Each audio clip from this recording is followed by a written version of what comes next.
So welcome everybody to part two of what I like to call the great recalibration. I don't believe it's a great rejuvenation. I think we're still coming out of a lot of very hard times over the last year and a half. I don't think it's the great resignation. I think there are other reasons that we've talked about in previous podcasts that are more deliberate and concise about what is really happening out there. But I do believe it's the great recalibration that's going on. And this is part two of that, to just go into that a little bit more depth about the entrepreneurialism spirit in the United States, the job starts versus job losses, business starts versus job losses, and really what's kind of behind the curtain there, or at least our first blush at that. My name is Chris Joslin. I'm your host, and welcome to this edition of JOZ Bytes.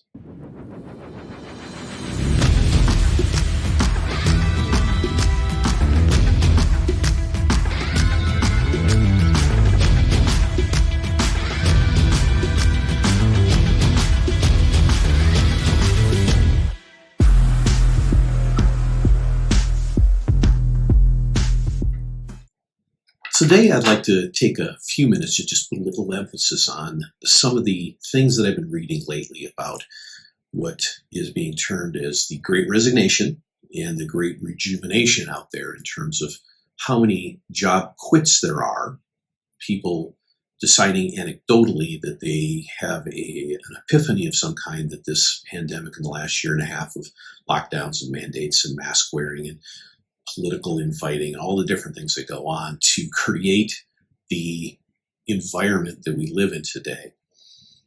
We need to take a look at really what that's about. Are people quitting their jobs simply, as you hear from these stories and anecdotes, because they want a life change? There are certainly outliers that speak to that very effectively. And I think there's always outliers that is the reason for doing something.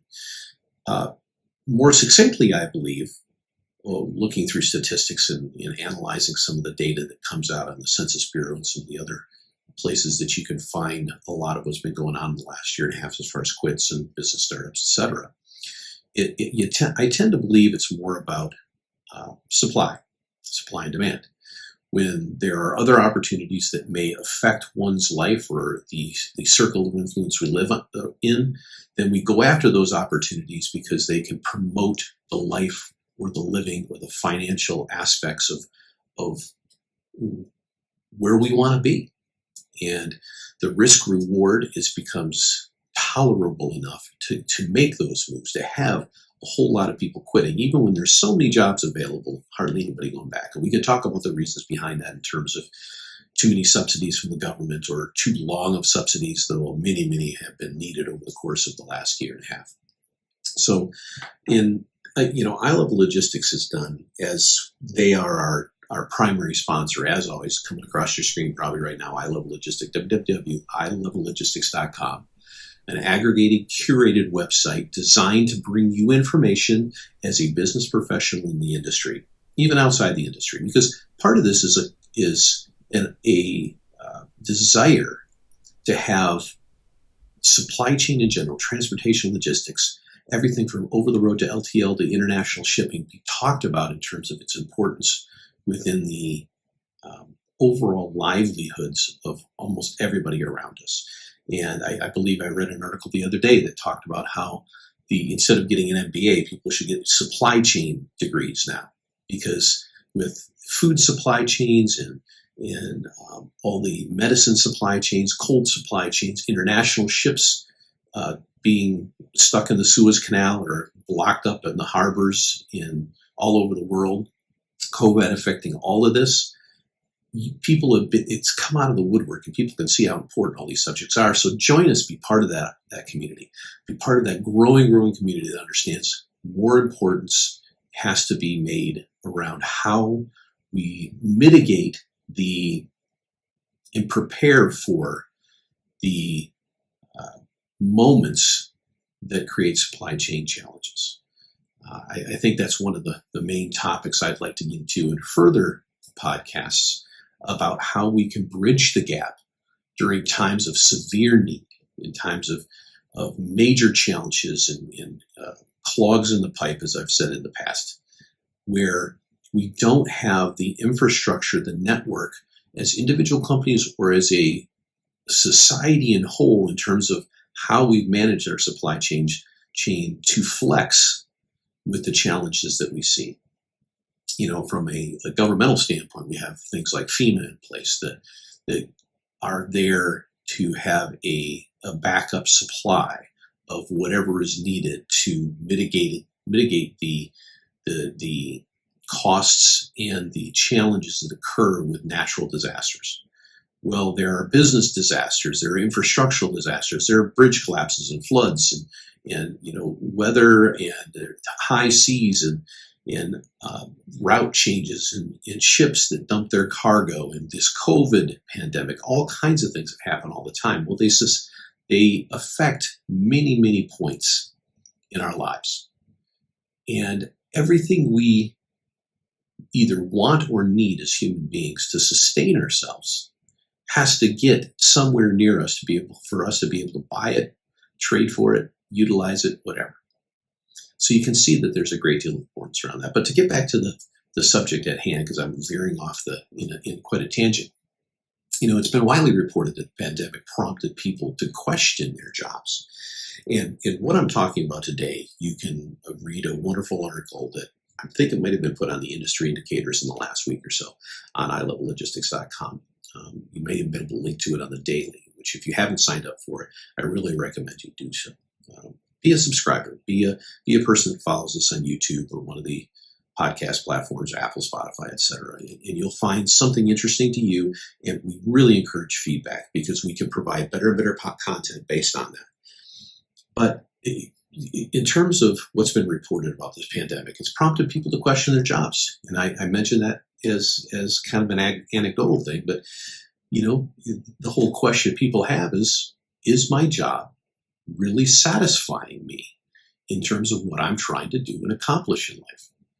Is it yielding the return on my time and energy investment? The daily tasks yield tangible benefits for me or society as a whole, because a lot of people are designating part of their persona around what they're doing for the society as a whole, what they're doing for the collective as a whole. And is this going to be my career? The answers were evidently troubling because millions and millions of people have begun to leave their jobs. Some were pushed out the door first, but eventually they decided, I don't want to come back, thus the term Great Resignation. Now, we've examined that in past posts, in past podcasts. We've looked at that, claims about the resignation, and detailed data and analysis have really demonstrated that most people quit their jobs when other jobs, better jobs, again, the risk-reward return for the time spent, because, a job is really about that. You're trading hours for dollars. And if you find that there's a different job, either in your industry or outside of your industry, that's going to give you a higher number of dollars for the hours of contribution or the work you're putting in, then using your own individual agency, your own understanding of your characteristic parameters for life, you decide to make a jump like that. That's very possible. It's not necessarily that you've had a long period of meditation and may have had an epiphany about why you should move to better fulfill yourself. That is great if that is an add-on to what you're trying to do, but it is not necessarily the reason for doing something like that. So I think we all need to understand that from a just very pragmatic standpoint. So when better jobs are available, people move. And the data showed that this is true before the pandemic as well as during and after.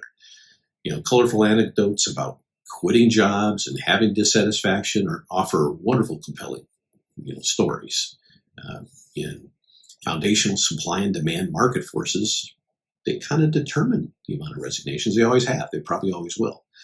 But people quit to take advantage of the opportunity of a market that's allowing those opportunities. So the question then becomes, if it's not the Great Resignation, is it the Great Rejuvenation?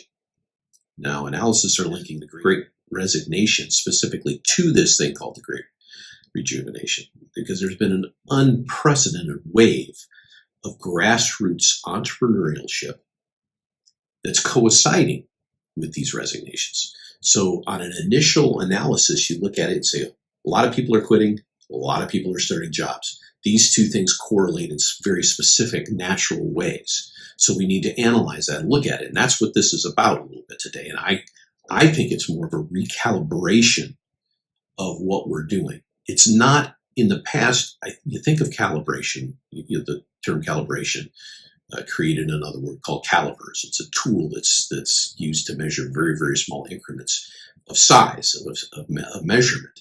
But calipers really kind of connote or connotate very small incremental movements or very small incremental degrees of measurement between things. And this seems much larger, so it doesn't feel like a calibration. I'm still saying it is. It's just reflecting different because of all the external environmental circumstances that have been created over the last year and a half. So this unprecedented grassroots entrepreneurship has coincided with these quits, these job quits. So in 2020, 4.35 million people so far have applied to start new businesses. Now, those new businesses can be looked at in terms of businesses that may, I'll have a chart that comes across here. These businesses, while as an aggregate are huge so far this year, they compile or include both businesses that really don't have any potential of adding employees to a business and those that do. Now, looking at this measurement in this chart, you can see that the business starts, the people that are applying for FEIN numbers, that's federal employment identification numbers. The people that have the potential to have employees is moderately higher than it has been over the past several years, but still on a pretty consistent line of demarcation. The big jump really occurs in the quote-unquote other group. That other group is kind of in the way I look at it, might be dictated a lot by coinciding, not necessarily with a lot of quits, but with a lot of people looking at how do I buffer what I do. I said a little bit ago that a transportation logistics industry needs to have, I didn't say buffer, but that's really what I was talking about when I threw the term FEMA in there. We've got to be ready. There's an old saying, you don't build church for Easter, right? The idea is that you don't build this giant church that only has X number of people in it just because once or twice a year you'll have a huge throng. But you do, and every business knows this, you do utilize the capacity you have and try to secure always additional clients, additional people in your pipeline to sell your service or your ware above and beyond your capability of supplying them. Because that keeps your demand for something, that shows you that the demand for something is always a little bit higher than your supply for that. So that's economics 101. But when we're talking about challenges that occur in supply chain, you build yourself a buffer, a quick response of supply or service that enables you to get over the hurdles of supply chain challenges that can occur. Now, when we go back to talking about person-to-person and jobs, what we really see is people, in my opinion, building a backstop, building an additional source of income. And it doesn't matter if it's a network marketing kind of thing or if it's somebody using a craft that they do and turning it into an Etsy shop or selling things on eBay, or they have some widget or some service or people that are retiring from the baby boomers becoming consultants in the fields that they have. All of these things demand from a federal and state level that you put together an actual business. Have a business plan, formulate that, and create a business on it. Get yourself an EI number so you pay your taxes properly and you have your workman's comp insurance and everything that needs to happen. So those, I believe, are some of the underlying affects that are a part of the reason that these kind of things are happening. So to get back to where we were at a little bit before I go off on too much of a further tangent again, is that we have so many of these things. It's a record year for people applying to start new businesses. But after initial uncertainty caused by COVID in Q2 2020, where there was a uptick in new business starts in Q3, saw reach an all-time high. Monthly applications peaked in July over 550,000 at that time. And in 2021, new business formations have continued to soar. April and May, there was 500,000 applications, second and third highest month of totals there are. You can see from the chart what we're talking about here.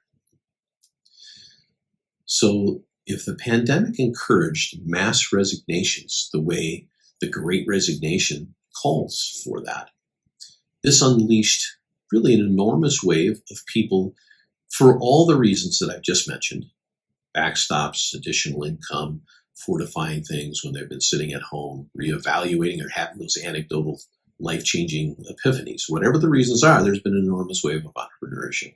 People want something better. They want to have some purpose and something that offers meaningful connections with others, especially when you have no connection with anybody while you're sitting at home. So they took a chance and exercised those talents. Part of this, of course, is that the ability to start your own business has been made very, very simple over the course of really the last decade and a half. But if you're not looking for a backstop, if you're not in a dire situation economically, if you're worried about the subsidies from the government running out, or your not Social Security, but your unemployment insurance running out over time, which just stopped like yesterday or the day before, something like that, then suddenly the freedom of being able to start a business and making it very simple to do so with the myriad of sites you can do that out there, created not just an entrepreneurial wave, but allowed people that thought about it but didn't want to go through the hassle of doing it now say, why wouldn't I? So that's part of that. And one of the things that I think has to be not noticed but recollected is that businesses fail much, much more often than they succeed. I mean, that's always been kind of a simple programmed thing that you have to remember when talking about these items. And if you just look at the chart that I put up on the screen just now, you can see that, the fail rates for businesses, and this is starting in 2015 through 2020, you can see in the first year, over 20% fail.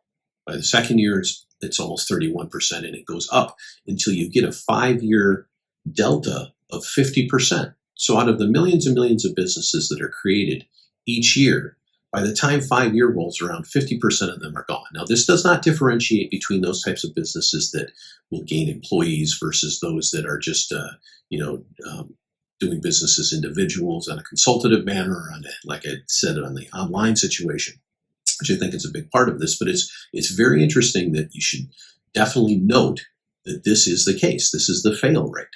Now, that fail rate may be even higher based on, what we're going through right now during this period when people are taking on the added burden of creating a new business. Because some of those people may go back to the business type they were in, working for a corporation before all this started, and may set aside that business. And maybe it continues to be an income stream for them, and maybe it doesn't. Maybe it becomes one of those 50% that goes away before 5 years is up. So that's something to consider.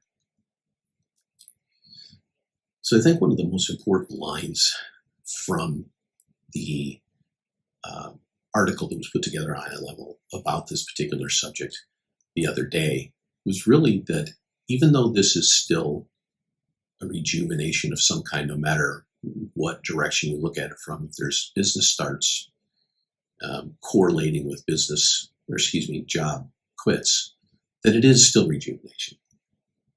Yet the seeds for transformation like that, the seeds for recalibrating your life or your job design or your business interests, really are found in markets, not in the dark psychology of a pandemic.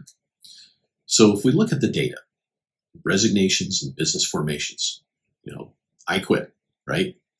Now off to start a business. So throw up your hands, you walk out the door, or you've been sitting at home too long, you don't think you're going to be able to go back, so you say, I quit. Not going back to that. So now you're one of the job quits. You're one of the great resignation people. And then you say, right away, I'm going to go off and start my own business now. So now you're part of the great rejuvenation. You're part of both of those entities at the same time. Makes some sense.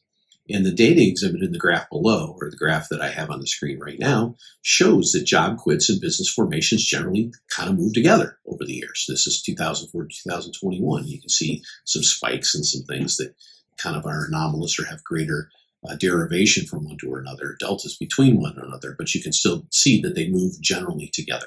However, the correlation is positive, not exponential. Okay.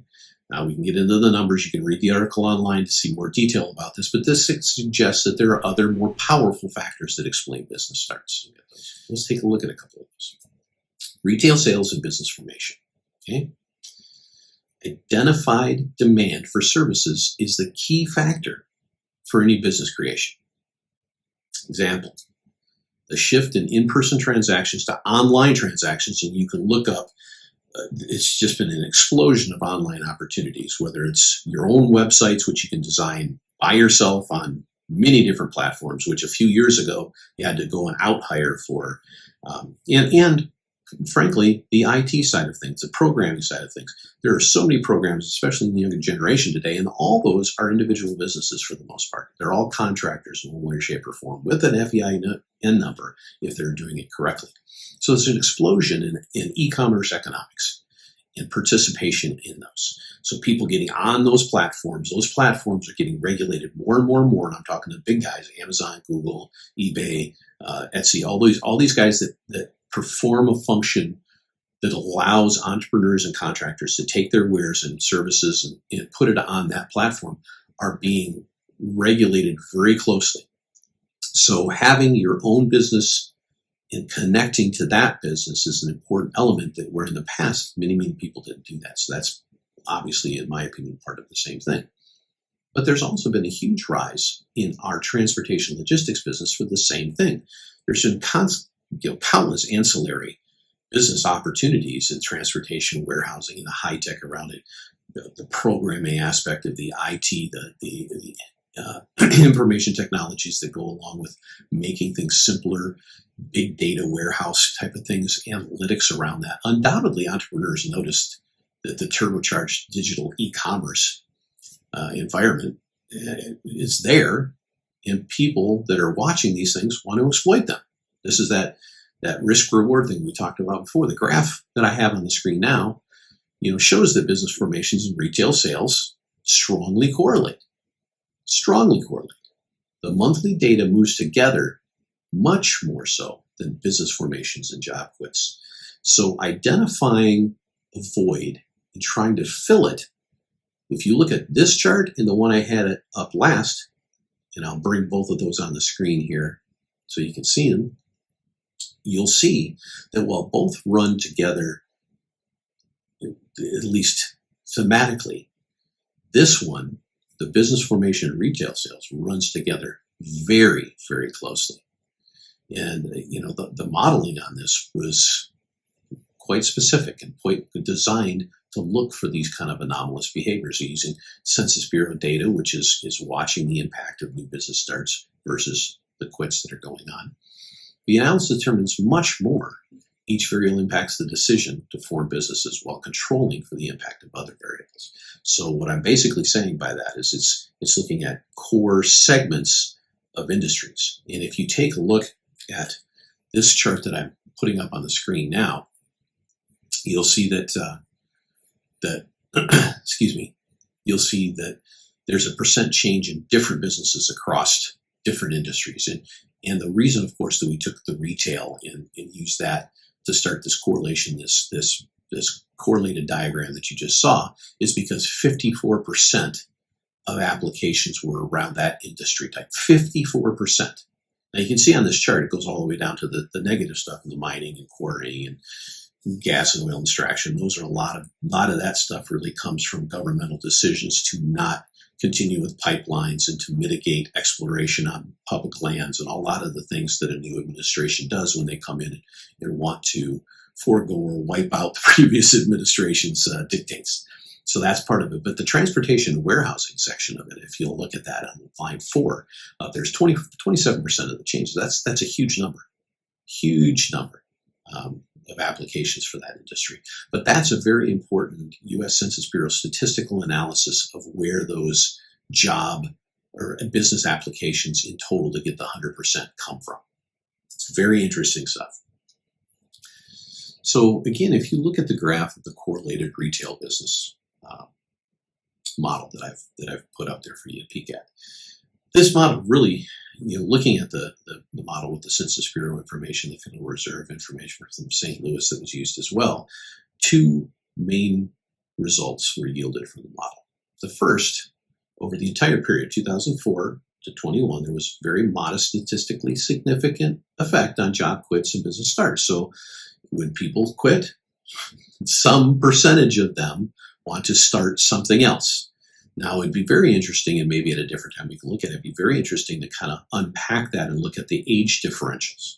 Because I think as people go into their latter years and they have a certain amount of expertise, that they will have and are hopefully acclimated from a lifestyle standpoint to the point where they've got a bit of a nest egg and maybe their risk tolerance has gone up to a point where they can venture off and do something independent of a corporation that they may or may not have worked for. So that might be part of it. We could unpack that at a later time. But there's a modest statistical significant effect on job quits. It's true. However, the estimated impact on job quits on business starts does not change statistically. That derivation, that delta, does not change during the pandemic. If you look at it, it still follows the line very, very closely. Now, if the pandemic had influenced people's sense of their job efficacy, as it's been reported with all the anecdotal primary news outlet kind of descriptors and stories around this, then the statistical connection between job quits and business starts should have been much, much sharper over the past 18 months. It was not the case. The second model demonstrated the powerful influence of economic opportunity, which is where I go with this. I think it's really always about economic opportunity. The effect on retail sales on business formations is roughly 6 times greater than job quits. So, in other words, while there's a job quit to business start correlation that is identifiable, it's there, it's small. It's 6 times more probable that there is a correlation between the retail sector sales on business formation. So in other words, when a lot more people want to buy a lot more stuff, for whatever the reasons are, then a lot more people will start businesses to sell people a lot more stuff. That's what it comes down to. Yeah, so that's kind of the conclusion on this. You can draw a lot of things from these analyses. The first is the data does not support the psychological underpinnings for the Great Revolution. Statistical association between job quits, all the pandemic angst that goes on in business formations is modest. And while it's there and should be identified and looked at, it did not really strengthen over the last 18 months. It's pretty similar, especially when you again look at the difference between the other businesses started, those that do not look like they're going to recognize employment gains, and those that do have employment gains, which was fairly flat in terms of the last 10 years or so. So by itself, within the context of this model, job quits offer very incomplete and a weak explanation for this historic period of job formations.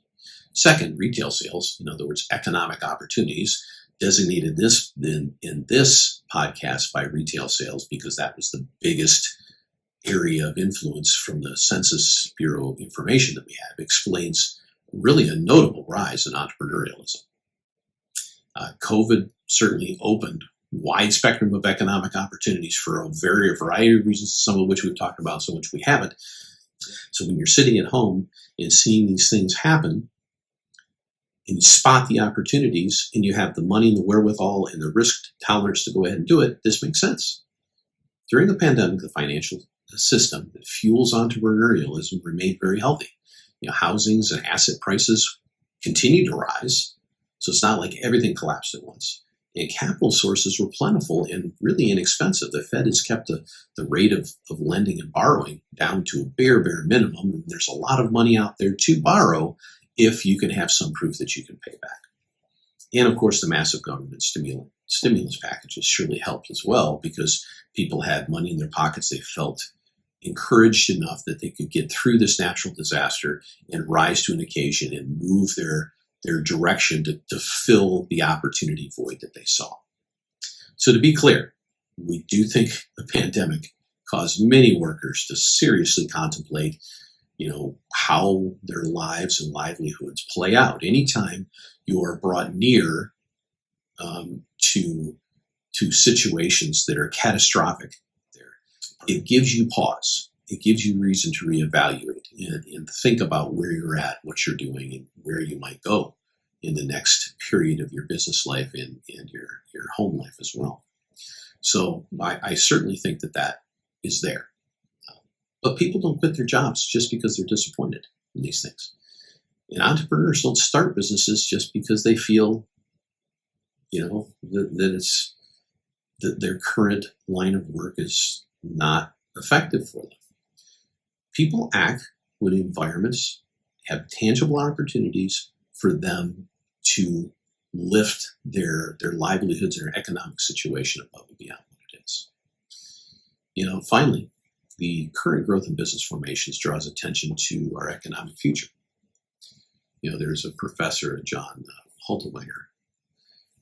He argues that the new business starts really as a signal for major restructuring. Again, I've called it recalibration because I think restructuring offers too much of a let's blow these walls out and remodel the whole house type of thinking, while recalibration means how can we change this to make it slightly better? How can we move in the direction we want to go by putting in new countertops instead of wiping out the whole kitchen? Perhaps maybe that's a bad analogy, but it's the one I'm using for the day. But he's very optimistic on this. It's a doorway to a much better economy, perhaps. Well, time will only tell, and history will dictate that as we look back at it over the next few years. But the pandemic absolutely forced people and businesses to drop outdated methods and try new things, new technologies. Remote world sparks all kinds of novel ideas and creates countless business opportunities, as you can tell from what we're talking about. But on the other hand, we must wait, to see how businesses transition. Is there going to be a 50% fail within 5 years? Is it 20 point whatever percent I mentioned a little bit ago within one, or is it going to be 35 within one? It's going to be very interesting to see. I suspect it'll be higher than norm over the course of the next few years. Just because I think, again, that a lot of what we're seeing right now as far as business starts is partly backstop. It's partly buffer. It's partly your own personal way of preparation. So while there are preppers for all kinds of things in this world, the whole reason people prepare at all is because they're afraid of what might be coming. And when you come close to something like this that's happened to us over the last 18 months, it tends to make you want to prepare for what might happen again. But as the saying goes, only time will tell whether the extraordinary expression of entrepreneurial promise will turn into a real world benefit for these as individuals or as our industry as a whole or as the communities as a whole. Will this really be a restructuring? Will it really be a recalibration? Don't think it's really a rejuvenation. I think we'd all like to feel that, and coming out of a pandemic, we can all feel positive about that. It's like getting a nice big breath of air, or it's like the feeling of having been sick and not sick anymore, which a lot of us have had across the last few months, years. So there's certainly be an impact. The energy in business livelihoods should go up from this. It should affect a lot of different parties. And my hope is that within the next 6 months to a year, we can look back on this. And I would like to be wrong. I would like to see that a lot of these identifiable changes in methodologies of doing business, a lot of the way people have gone and created new businesses, whether they be for things that they've always, quote unquote, wanted to do and wanted to express that. Maybe people will retain these things as additional streams of income or additional buffers against possible calamity in the future. In any event, I wanted to share that with everybody today. As always, I wanted to invite you to join us at iLevelLogistics.com, www.iLevelLogistics.com, where you can be part of the community, start growing it, start helping us get the word out, and really show that this can be an avenue to learn about a very important subject, and that's supply chain transportation and how it affects you as a individual or family in the United States and the world as a whole. Join us be a subscriber on our YouTube channel. Watch our podcasts online. listen on Apple, Spotify, whatever the case may be. Let me go back on that. Well, that's really what I wanted to chat with you a bit about today. Maybe a little long-winded on certain subjects. I get really passionate about some of these things, and I hope you do too.